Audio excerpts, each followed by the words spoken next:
35 साल से कोई ब्राह्मण यहाँ पर तो सीएम नहीं बन पाया है। आपकी जाति सबसे ज्यादा, प्रशांत किशोर लिखते ही पता है क्या आता है? कास्ट। क्या आता है? लोग पता करते हैं कि कौन जात के हैं, ये भी लोग सर्च करते हैं। हाँ, सबसे ज्यादा सबसे ऊपर यही आता है। तो ये तो एक समाज की एक नॉर्मल जो पर उनको जैसे पता चलता है ब्राह्मण है, सब कह रहे ब्राह्मण, तो अगर मान लीजिए आप जीत गए, आपको मेजोरिटी आ गई, हाहाकार हो गया, आपने एकदम नई राजनीति कर दी बिहार में, सीएम कैसे बनिएगा? इसीलिए तो आप भी अध्यक्ष एक लेके आए ना भारती जी को, क्योंकि आपको बैलेंस करना था कि मैं तो हूँ, अगर मगर कुछ नहीं है, लेकिन मैं पिछड़ी जाति का आदमी साथ रख रहा हूँ। जीतेगा जनसुराज ही, इसको लिख लीजिए। सीएम आप बनिएगा? जीतेगा जनसुराज ही। ये मैंने नहीं कहा सीएम कौन बनेगा, मैंने ये कहा जीतेगा बोलिए ना, डंके की चोट पे आप जातिवाद पर भरोसा नहीं करते हैं। डंके की चोट पर कह रहे हैं कि जीतेगा जनसुराज ही, बिहार में बदलाव होने जा रहा है। आप लोग अपना सर्वे उठाकर देख लीजिए। जीतेगा मतलब मेजोरिटी, बिल्कुल बहुमत नहीं, डिसाइसिव बहुमत। डिसाइसिव बहुमत। यही आप सबको सिखाते थे ना, नीतीश जी को भी, सारे नेताओं को, कि दावा कीजिए कि आपको बहुमत मिल रहा है ताकि जनता आपके साथ। ऐसी कोई बात नहीं। जब आप उस रूप में आते हैं तो लगता है कि वो स्ट्रैटेजिस्ट सामने आ जाता है। किसकी तरफ जाइएगा? मान लीजिए आपका आ गया 60-70, आप किंग मेकर की भूमिका में आ गए कि आप, एक तो वो होगा नहीं, लेकिन मान लीजिए 60-70 आ गया, वैचारिक रूप से कौन एक्सेप्टेबल? मैं बता रहा हूँ। तो प्रशांत किशोर उसी दिन ये कहेंगे कि भाई जिसको जहां जाना है चले जाओ, जनसुराज फिर से जीरो से शुरू करेगा, प्रशांत किशोर फर्श पे ही मरेंगे। हमें कोई एमएलए नहीं बनना है, हमें सरकार नहीं बनानी है। अगर कोई ऐसी स्थिति आ गई जैसा आप बता रहे हैं, न खाई दे, तो मैं ये कहूंगा अपने एमएलए को कि भाई तुम्हें जहां जाना है जाओ। हम जनसुराज और जनसुराज के मानने वाले जो लोग हैं, जो सिर्फ एमएलए बनने नहीं आए, चुनाव लड़ने नहीं आए हैं, हम लोग 5 साल और मेहनत करेंगे, जनता के बाद बीच में फिर जाएंगे। आपको सुझाव दे रहे हैं, सोच के बोलिए। बिल्कुल। आप ऐसे अरविंद केजरीवाल भी न्यू पॉलिटिक्स में बहुत सारी बातें करते थे, फिर कांग्रेस के साथ सरकार बना ली। ऐसा है कि आपने रिकॉर्ड करना ये बात जो कह रहे हैं, सारा रिकॉर्ड कह रहे, किसी को कह रहे, किसी को समर्थन नहीं देंगे। समर्थन छोड़िए, मैं उन विधायकों को भी स्वतंत्र कर दूंगा कि अगर तुम्हें जनसुराज में नहीं रहना है, रोड की राजनीति नहीं करनी है, सत्ता पक्ष विपक्ष में बैठना है, तो वहां जाओ। जनसुराज फिर से जीरो से शुरू करेगा, 5 वर्ष और। नीतीश बाबू से नाराजगी बहुत ज्यादा है? कोई नाराजगी नहीं। नीतीश बाबू से तो मेरा बहुत बहुत करीब का संबंध रहा। कब मिले पिछली बार आप?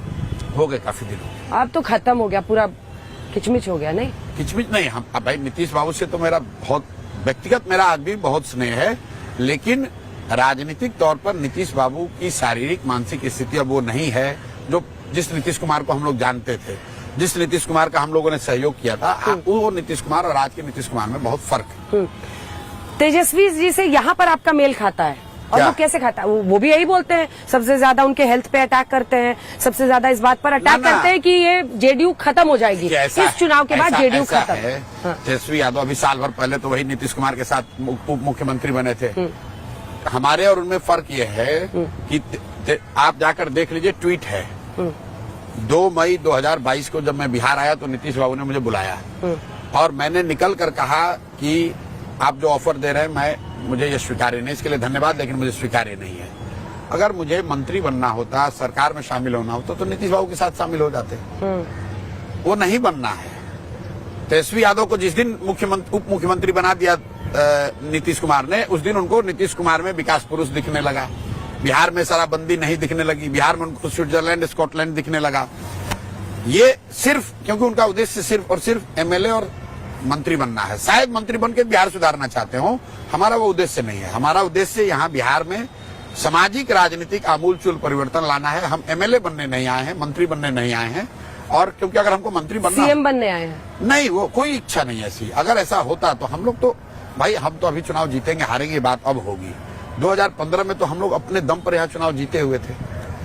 तेजस्वी यादव भी उप मुख्यमंत्री नहीं बन सकते थे अगर हमारी सहमति नहीं होती तो।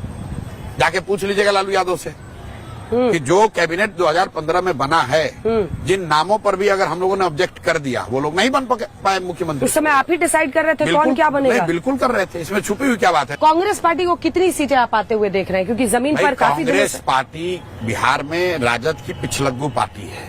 कांग्रेस पार्टी देश की बड़ी पार्टी है, राहुल गांधी विपक्ष के नेता हैं, देश के बड़े दल के नेता हैं, लेकिन कांग्रेस का बिहार में कुछ नहीं है। बिहार में वो लालू यादव की राजद के पिछलग्गू पार्टी हैं, और जनता उनको वैसे ही देखती है। पर राजद भी तो कुछ सोच के ही साथ लेके चलती है ना। ठीक है, साथ में तो मोदी जी सहनी को भी लेकर चलने को तैयार थे। साथ में तो मोदी जी कुशवाहा जी को भी लेकर चल रहे हैं। अभी तो उधर है साथ में तो मांझी जी को लेकर चल रहे हैं। इसका मतलब क्या कि नहीं, सुनिए, तो क्या इसका मतलब कि मांझी जी का बहुत बड़ा वर्चस्व है क्या बिहार के राजनीति में? साथ में लेकर चलना कोई बात नहीं है। सच्चाई ये है कि यहाँ पर राजद मुख्य दल है, कांग्रेस पिछलग्गू दल है। अगर राजद का साथ न हो तो यात्रा का बात छोड़िए, कांग्रेस वाले 5,000 आदमी नहीं जुटा सकते हैं बिहार। राहुल गांधी तो कह रहे हैं कि बहुत सफल उनकी यात्रा रह रही है, हजार लोग सिर्फ राहुल जी को सुनने आ रहे हैं। ठीक बात है, वो उनका अपना मानना है, वो कह सकते हैं, लोकतंत्र है, कोई इसमें दिक्कत नहीं। आपने मेरा आकलन पूछा तो मैंने बताया कि कांग्रेस देश की बड़ी दल हो सकती है, राहुल गांधी दूसरे जगह पॉपुलर हो सकते हैं। बिहार में कांग्रेस राजद की पिछलग्गू दल है। कहाँ पॉपुलैरिटी दिखती है आपको? और राहुल गांधी और कांग्रेस बिहार में वही करेंगे जो लालू जी चाहते हैं, जो राजद चाहती है। अगर लालू यादव चाहते हैं, तेजस्वी यादव चाहते हैं कि कन्हैया कुमार बिहार में न आए, तो कन्हैया कुमार कांग्रेस के बड़े नेता होने के बावजूद, बिहार के होने के बावजूद बिहार में आकर प्रचार नहीं कर सकते हैं। कन्हैया अच्छे व्यक्ति हैं, सुलझे हुए व्यक्ति हैं, हमारे दल में नहीं है, लेकिन कांग्रेस के प्रभावी वक्ताओं में से एक युवा चेहरा है। भाई वो बिहार में क्यों नहीं है? इसलिए नहीं है कि राजद के नेताओं को लगता है कि कन्हैया कुमार आएंगे तो कोई एक युवा चेहरा कांग्रेस का खड़ा हो जाएगा, कांग्रेस थोड़ी मजबूत हो जाएगी, तो हम लोग का पिछलग्गू पार्टी नहीं रहेगा। तो कांग्रेस अपने हितों का बलिदान करके भी राजद के साथ चल रही है। इसलिए चल रही है कि दिल्ली में लालू जी की मदद मिलती रहे, जैसे भाजपा वाले कर रहे हैं। अपना नुकसान करके भी नीतीश को आगे बढ़ा रहे हैं, क्योंकि 12-15 सांसदों का समर्थन दिल्ली में मिलता रहे, इसलिए मुख्यमंत्री बना हुआ है। पिछली बार क्या बात थी?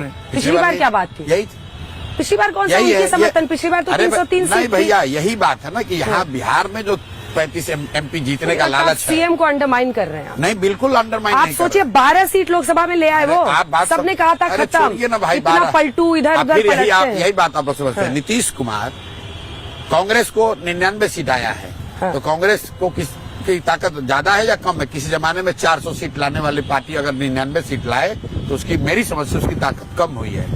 किसी जमाने में 25 MP की पार्टी जदयू, किसी जमाने में नहीं, 2010 में, अगर आज उसको 12 सीट आया है और उसको आप लोग नीतीश कुमार का जीत बता रहे हैं। मैं नीतीश कुमार को जानता हूं, नीतीश कुमार की वो हार है, वो खुद जानते हैं कि उनकी हार है, कि उनकी पार्टी की ताकत आज 12 सांसदों की है। किसी जमाने में उनके 25 सांसद यहाँ होते थे आज से 10 साल पहले।